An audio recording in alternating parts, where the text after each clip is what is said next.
저는 이름 모를 깊은 감정의 바다 한가운데 서 있었습니다. 잔잔하던 제 삶의 수면 위로 갑자기 거대한 파도가 들이닥친. 지난 몇 달이 마치 오래된 필름처럼 제 눈앞을 스쳐 지나갔습니다. 남편 준호 씨와 함께한 30년의 세월은 결코 짧지 않았지만 병수발이라는 낯선 현실은 저에게 모든 것을 처음부터 다시 배우게 하고 있었습니다. 평화로운 주말 아침 산책 후 늘 함께 즐기던 따뜻한 차 한 잔. 그 평범한 일상이 순식간에 사라져 버린 건 불과 5달 전의 일입니다. 여느 때처럼 아침 식사를 준비하던 준호 씨가 갑자기 휘청이며 쓰러졌을 때 제 심장은 발끝까지 곤두박질 쳤습니다. 응급실, 중환자실, 그리고 의사의 냉담한 목소리로 전해진 뇌졸중 진단. 그의 오른쪽 반신이 마비되고 말조차 제대로 할 수 없다는 청천벽력 같은 소식에 제 세상은 한순간에 멈춰버렸습니다. 병원 침대에 누워 힘없이 저를 바라보던 준호 씨의 눈빛은 마치 길 잃은 어린아이 같았습니다. 평생 든든했던 제 버팀목이었던 그가 한순간에 나약한 존재가 되어버린 모습을 보며 저는 처음에는 그저 막막함과 두려움에 휩싸였습니다. 어떻게 해야 할까, 무엇을 해야 할까. 매일 밤 혼자 잠 못 이루며 창밖을 바라보았습니다. 어둠 속에 잠긴 세상만큼이나 제 마음도 캄캄했습니다. 퇴원 후 집으로 돌아온 준호 씨는 예전의 활기찬 모습은 온데간데 없었습니다. 침대 옆에 놓인 이동변기, 하루에도 몇 번씩 갈아입혀야 하는 환자복, 그리고 규칙적으로 챙겨야 할 약들. 숟가락으로 떠먹여야만 겨우 식사를 할 수 있었고 간단한 문장조차 정확히 발음하지 못해 답답함을 토로했습니다. 저는 그가 불편해할까봐 혹은 저 자신이 약한 모습을 보일까봐 속마음을 드러내지 않으려 애썼습니다. 하지만 혼자서 모든 것을 감당해야 하는 밤이면 끓어오르는 눈물을 주체할 수 없었습니다. 백엔이던 금세 축축해졌고 새벽녘까지 이어지는 간호에 제 몸도 마음도 지쳐갔습니다. 멀리서 달려온 아들 민수와 딸 정혜는 걱정스러운 눈으로 아버지를 바라보았고 저에게도 미안함을 표했습니다. 하지만 그들에게는 각자의 가정이 있었고 제가 감당하는 물리적인 부담을 온전히 이해하기는 어려웠을 것입니다. 민수는 아내와 함께 병원비를 일부 보탰고 정혜는 주말마다 찾아와 아버지를 살피고 제 옆에서 잠시 집안일을 도와주었습니다. 하지만 그들의 방문이 끝나고 나면 저는 다시 거대한 고독 속에 홀로 남겨진 기분이 들었습니다. 밤이 되면 집안은 마치 텅 빈 동굴처럼 고요했고 그 정막 속에서 저는 홀로 준호 씨의 작은 숨소리에 귀 기울이며 밤을 지새웠습니다. 사랑이란 무엇일까, 로맨스란 무엇일까. 이 지친 간병의 나날 속에서 저는 스스로에게 대목곤 했습니다. 예전처럼 함께 영화를 보거나 맛있는 음식을 나누어 먹고 손을 잡고 산책하던 평범한 사랑의 모습은 더 이상 제게 없었습니다. 대신 저는 준호 씨의 굳은 팔다리를 주무르고 밤새 흘린 땀으로 축축한 옷을 갈아입히고 혹여 욕창이라도 생길까 봐 몇 시간마다 몸을 돌려 눕혀야 했습니다. 코로 들어가는 유동식을 살피고 그의 얼굴을 닦아주는 모든 순간이 제 새로운 일상이 되었습니다. 간혹 찾아오는 지인들은 저에게 힘들지 않느냐고 물었지만 저는 그저 괜찮다고 대답할 수밖에 없었습니다. 괜찮지 않았지만 힘들다고 말하는 순간 그들의 동정어린 시선이 저를 더 힘들게 할 것 같았습니다. 이런 날들이 이어지면서 제 안에는 말로 설명할 수 없는 감정들이 뒤섞였습니다. 끝없는 피로감, 미래에 대한 막연한 두려움, 그리고 어쩔 수 없이 찾아오는 작은 원망 같은 감정들. 때로는 제 인생이 송두리째 빼앗긴 듯한 억울함마저 들었습니다. 하지만 준호 씨의 힘없는 눈빛과 마주할 때면 그런 감정들은 이내 죄책감으로 변했습니다. 저와 함께 나이 들어가던 그의 평범한 행복마저 제가 빼앗아버린 것 같았습니다. 30살 꽃다운 나이에 만나 백발이 성성한 노인이 될 때까지 함께 온 저희 부부. 불꽃처럼 뜨겁던 신혼의 로맨스는 아니었지만 서로의 존재가 당연해진 일상 속에서 깊게 뿌리내린 나무와도 같은 사랑이었습니다. 말없이도 서로의 마음을 읽어주는 편안함, 옆자리에 앉아있는 것만으로도 위안이 되는 굳건함. 그것이 저희의 사랑이라고 저는 믿어 의심치 않았습니다. 그런데 이 병수발이라는 짐이 과연 그 굳건한 사랑의 증표일까? 아니면 오랜 세월 맺어진 정과 책임감이라는 이름의 굴레일 뿐일까? 저는 밤하늘을 수놓은 수많은 별들을 보며 답 없는 질문을 던졌습니다. 병든 배우자를 간호하는 것이 정말 사랑의 또 다른 형태일 수 있을까요? 이 지치고 고독한 싸움 속에서도 로맨스의 불씨를 찾아낼 수 있을까요? 이 모든 것이 사랑이라는 이름으로 포용될 수 있는 걸까요? 제 마음속 깊은 곳에서 하나의 그림자가 드리워지고 있었습니다. 얼마 전 딸 정혜가 집으로 찾아와 제게 조심스럽게 물었습니다. 어머니, 아버지를 요양병원에 모시는 건 어떠세요? 그 말을 듣는 순간 제 가슴 한쪽이 싸늘하게 식는 것을 느꼈습니다. 물론 정혜의 마음도 이해 못하는 것은 아니었습니다. 멀쩡하던 아버지가 하루아침에 누워서 생활해야 하고 저 혼자 그 모든 것을 감당하는 모습이 안쓰러웠을 테죠. 하지만 저에게 요양병원은 마치 삶의 마지막 종착역처럼 느껴졌습니다. 남편을 그곳에 보낸다는 것은 제가 준호 씨를 포기하는 것 같아 도저히 상상조차 할 수 없었습니다. 저는 말없이 고개를 가로저었고 정혜는 더 이상 말을 잇지 못하고 착잡한 표정으로 저를 바라보았습니다. 아들 민수도 가끔 찾아와 요양병원 이야기를 꺼냈습니다. 엄마 혼자서 너무 힘들어하는 것 같다고, 엄마의 건강도 생각해야 한다고요.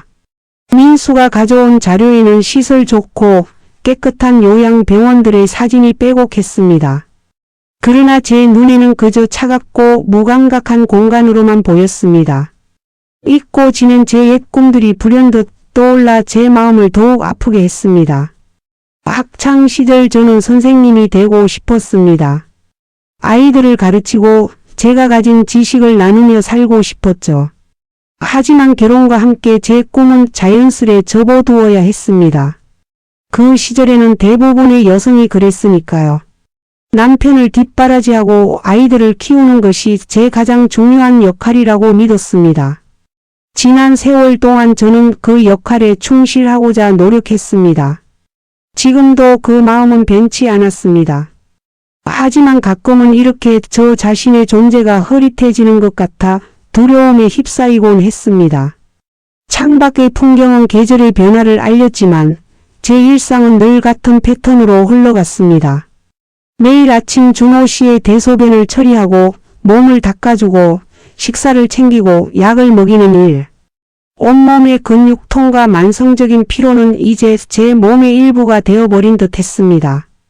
밤에는 작은 소리에도 잠이 깨어 준호 씨를 살폈고 낮에는 밀려드는 졸음을 커피로 달래야 했습니다.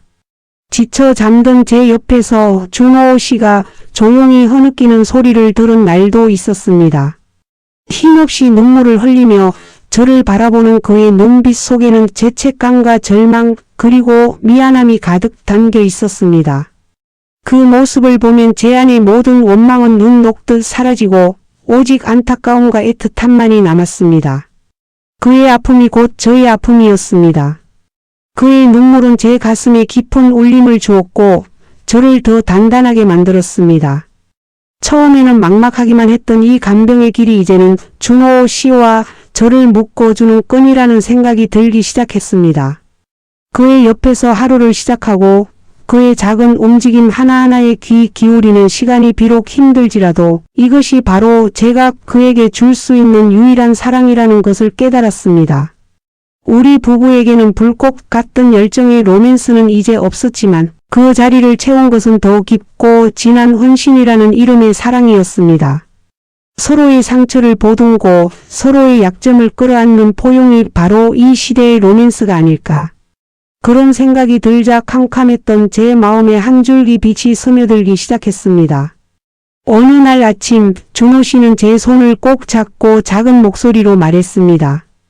여보 고마워. 그의 마비된 입술이 겨우 내뱉은 그 두 단어는 제 심장을 깊이 울렸습니다. 수많은 사랑한다는 말보다 그 어떤 달콤한 속삭임보다 저를 더 크게 감동시켰습니다. 저는 아무 말 없이 그의 손을 맞잡았습니다. 우리 둘만의 언어로 서로의 마음을 전한 순간이었습니다. 그 순간 저는 깨달았습니다. 사랑은 화려한 이벤트나 뜨거운 감정만으로 이루어지는 것이 아님을. 사랑은 때로는 말없이 주고받는 눈빛 속에, 때로는 지친 몸을 이끌고 끓여주는 죽 한 그릇 속에, 때로는 밤새 뒤척이는 그를 위해 건네는 따뜻한 물 한 잔 속에 존재한다는 것을요. 우리 부부의 로맨스는 이제 새로운 장을 맞이하고 있었습니다. 병수발은 더 이상 무거운 짐이 아니었습니다. 그것은 서로의 존재를 더욱 소중하게 만드는 과정이었고, 제가 미처 알지 못했던 준호 씨의 내면을 들여다보고 저 자신의 마음속 깊은 사랑을 발견하는 시간이었습니다. 고된 하루하루 속에서도 저는 작은 행복을 찾기 시작했습니다. 준호 씨가 죽을 조금 더 많이 먹었을 때, 짧게나마 제 이름을 불러주었을 때, 제 손을 힘겹게 잡았을 때, 그런 순간들이 저에게는 세상 어떤 보석보다 값진 선물이었습니다. 우리 사이에는 어쩌면 예전보다 더 깊은 유대감이 형성되고 있었는지도 모릅니다. 물론 여전히 힘든 날들은 계속되었습니다. 하지만 더 이상 혼자가 아니라는 생각이 들었습니다. 지치고 힘들 때마다 저는 준호 씨의 따뜻한 눈빛을 떠올렸습니다. 그의 눈빛은 저에게 인내할 수 있는 용기와 사랑할 수 있는 힘을 주었습니다. 저는 이제 이 새로운 형태의 로맨스를 받아들이기로 했습니다. 눈물과 고통 속에서 피어난 우리의 사랑은 더 단단하고 견고해질 것이라고 믿었습니다.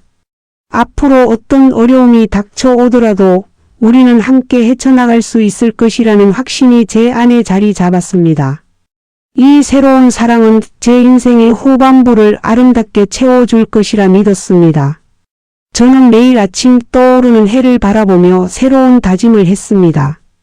그리고 준호 씨의 옆에서 조용히 미소 지었습니다. 우리의 로맨스는 이제부터 시작이라고. 이러한 변화는 비단 준호 씨와 저만의 이야기가 아니었습니다. 민수와 정혜도 눈에 띄게 변하기 시작했습니다. 처음에는 제가 힘들어 보이면 병원을 권하거나 안쓰러운 표정으로 바라보기만 했던 아이들이었습니다. 하지만 이제는 조금씩 스스로 나서서 준호 씨를 보살피기 시작했습니다. 민수가 아버지의 휠체어를 끌고 공원 산책을 다녀오거나 정혜가 주말에 와서 아버지의 머리를 감겨드리고 몸을 닦아주는 모습은 제게 큰 감동으로 다가왔습니다. 민수는 사업 문제로 늘 바빴고 정혜는 두 아이를 키우느라 정신없었기에 저는 그들에게 너무 많은 것을 바랄 수 없다고 생각했습니다. 하지만 아버지가 아프고 제가 힘들어하는 모습을 보면서 아이들 스스로도 가족의 의미를 다시 한번 깨닫는 것 같았습니다. 민수는 틈이 날 때마다 찾아와 병상에 누워있는 아버지와 조용히 대화를 나누었고 정혜는 아버지가 좋아하는 노래를 불러드리며 시간을 보냈습니다. 때로는 아이들이 어릴 적 사진첩을 보며 추억을 회상하기도 했습니다. 그렇게 병수발은 우리 가족을 더욱 끈끈하게 이어주는 매개가 되었습니다. 민수와 정혜의 배우자들도 마찬가지였습니다. 민수의 아내는 주말마다 민수와 함께 찾아와 준호 씨가 드실 만한 반찬을 만들어서 가져오곤 했습니다. 처음에는 어색해했지만 이제는 준호 씨 옆에 앉아 이런저런 이야기를 건네며 마치 친정아버지처럼 살갑게 대했습니다. 정혜의 남편은 무뚝뚝하지만 힘쓰는 일에는 늘 먼저 나섰습니다. 무거워진 준호 씨를 부축하거나 욕실을 보조용품으로 꾸며주는 등 말없이 묵묵히 곁에서 힘이 되어 주었습니다. 저는 아이들과 며느리 사위의 이런 변화들을 보면서 가슴이 뭉클했습니다.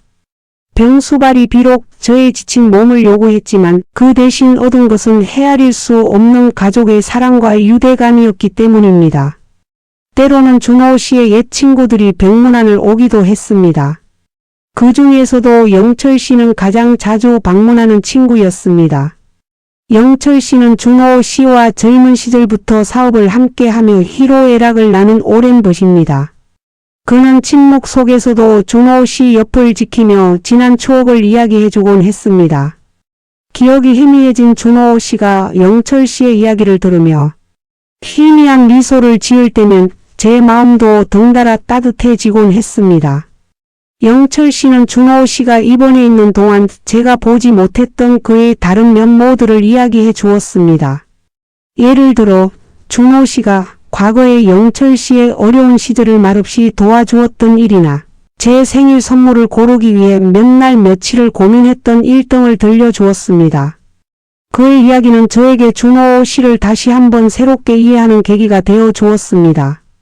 영철 씨는 저에게도 많은 위로와 격려를 해주었습니다.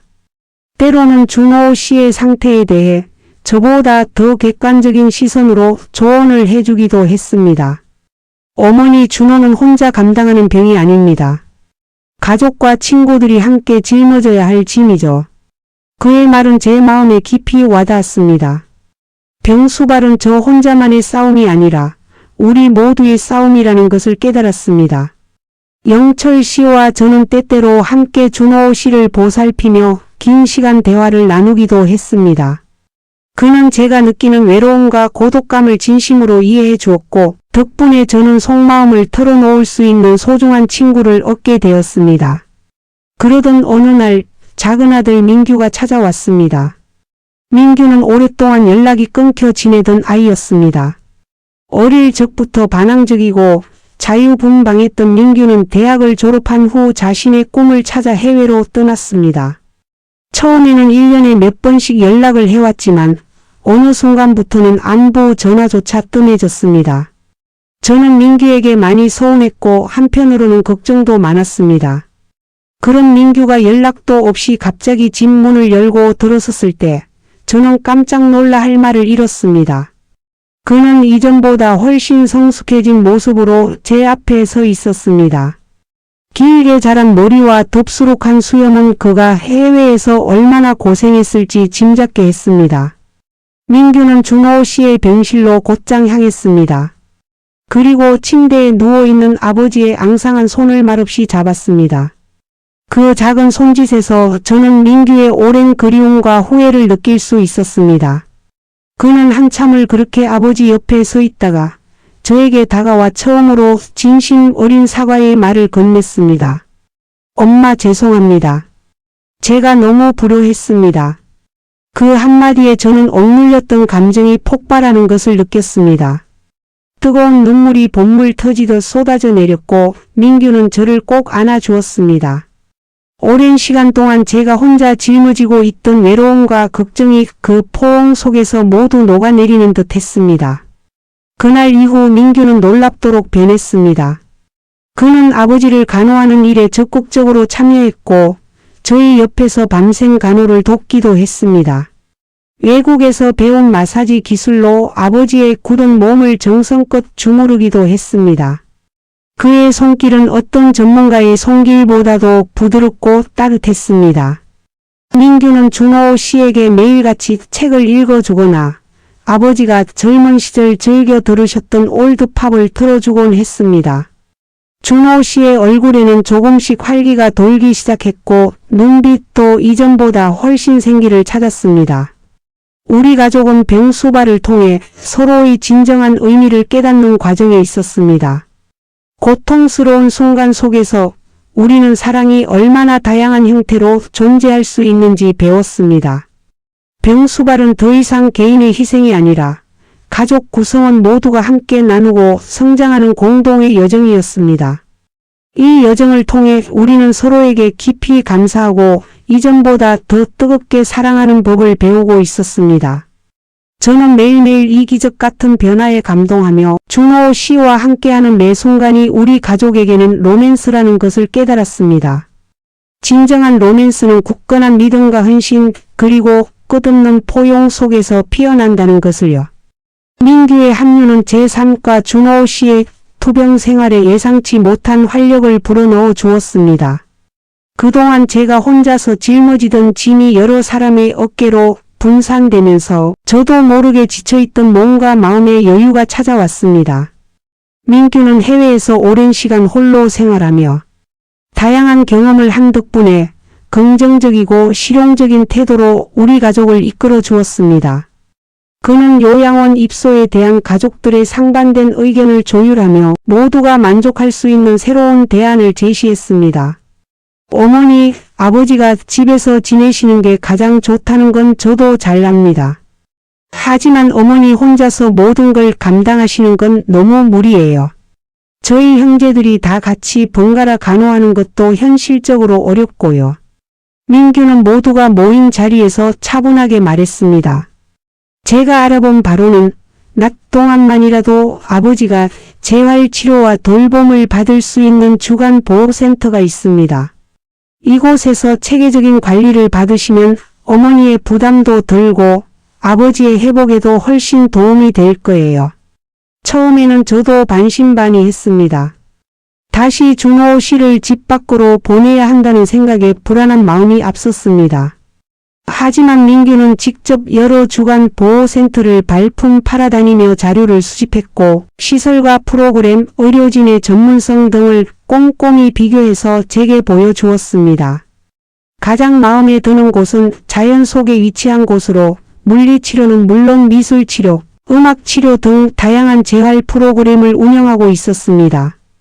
특히 다른 어르신들과 함께 어울릴 수 있는 사회활동 프로그램도 잘 갖춰져 있어 준호 씨의 기분 전환에도 좋을 것 같았습니다. 준호 씨도 처음에는 집을 떠나는 것을 내켜 하지 않았습니다. 저는 그의 마음을 돌리기 위해 몇 주 동안 밤마다 준호 씨의 손을 잡고 조용히 대화를 나누었습니다. 이곳이 단순한 병원이 아니라 그가 다시 활력을 찾을 수 있는 새로운 기회가 될 수 있다고 설득했습니다. 민수와 정혜도 힘을 보탰습니다. 결국 준호 씨는 가족의 정성과 저의 진심에 마음을 열었고 주간보호센터에 가는 것을 흔쾌히 수락했습니다.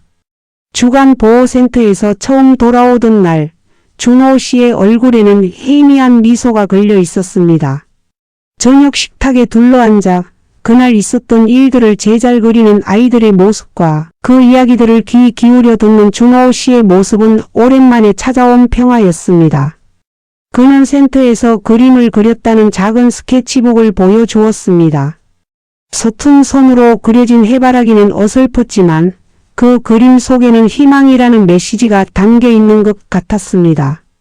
제가 지난 몇 달간 느껴보지 못했던 따뜻한 기운이 집안을 감쌌습니다.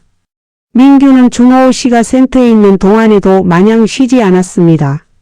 그는 저와 함께 준호 씨가 드실 만한 건강한 음식을 연구하고 직접 만들었습니다. 뇌졸중 환자에게 좋은 식단에 대한 책을 읽고 인터넷에서 정보를 찾아 요리 레시피를 공유했습니다. 평생 요리라고는 해본 적 없던 민규가 서툰 솜씨로 칼질을 하고 양념을 계량하는 모습은 저에게 또 다른 감동을 주었습니다. 그가 만든 음식은 맛보다 정성이 앞섰지만 준호 씨는 그런 아들의 마음을 아는지 매번 맛있게 드셔주었습니다. 점차 저는 준호 씨를 돌보는 일뿐 아니라 제 자신을 위한 시간도 가질 수 있게 되었습니다.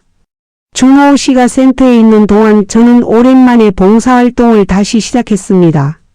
근처 요양원에서 일주일에 한 번씩 어르신들을 돕는 봉사활동은 제 마음에 평온을 가져다 주었습니다. 그곳의 어르신들을 돌보면서 저는 제가 겪었던 간병의 경험들이 결코 헛되지 않았음을 깨달았습니다. 그들의 아픔을 진심으로 이해하고 공감할 수 있었기 때문입니다. 그들과 함께 이야기를 나누고 그들의 손을 잡아주는 순간순간은 제 삶에 깊은 의미를 더해 주었습니다. 영철 씨는 여전히 꾸준히 방문했습니다. 이제는 준호 씨의 주간 보호센터에도 함께 찾아와 그와 시간을 보내주었습니다. 제가 봉사활동을 가거나 개인적인 약속이 있을 때는 흔쾌히 준호 씨의 옆자리를 지켜주기도 했습니다. 영철 씨와의 우정은 준호 씨의 투병 생활과 함께 더욱 깊어졌습니다. 그의 존재는 준호 씨뿐만 아니라 저에게도 큰 버팀목이 되어 주었습니다. 저는 영철 씨에게 늘 고마운 마음을 가지고 있었지만 말로 다 표현할 수 없었습니다.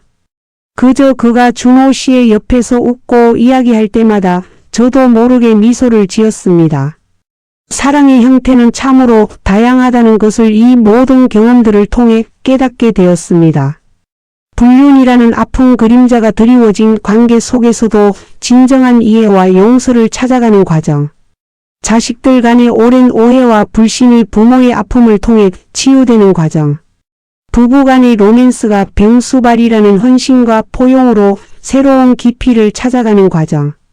이 모든 것이 삶이라는 무대 위에서 펼쳐지는 다양한 로맨스의 모습이었습니다. 병수발은 더 이상 개인의 희생이 아니었습니다. 그것은 서로의 존재를 더욱 귀하게 여기고 사랑이라는 이름으로 하나가 되는 과정이었습니다. 저는 이제 더 이상 외롭지 않았습니다. 사랑하는 가족들이 있고 오랜 친구들이 곁에 있었습니다. 준호 씨의 굳건한 눈빛 속에서 저는 변치 않는 사랑을 확인했고 그의 작은 미소 속에서 삶의 희망을 보았습니다. 우리의 로맨스는 비록 꽃다운 청춘의 그것과는 달랐지만 인생의 황혼역에 찾아온 더욱 깊고 성숙한 사랑이었습니다. 저는 준호 씨의 손을 잡고 조용히 의조렸습니다.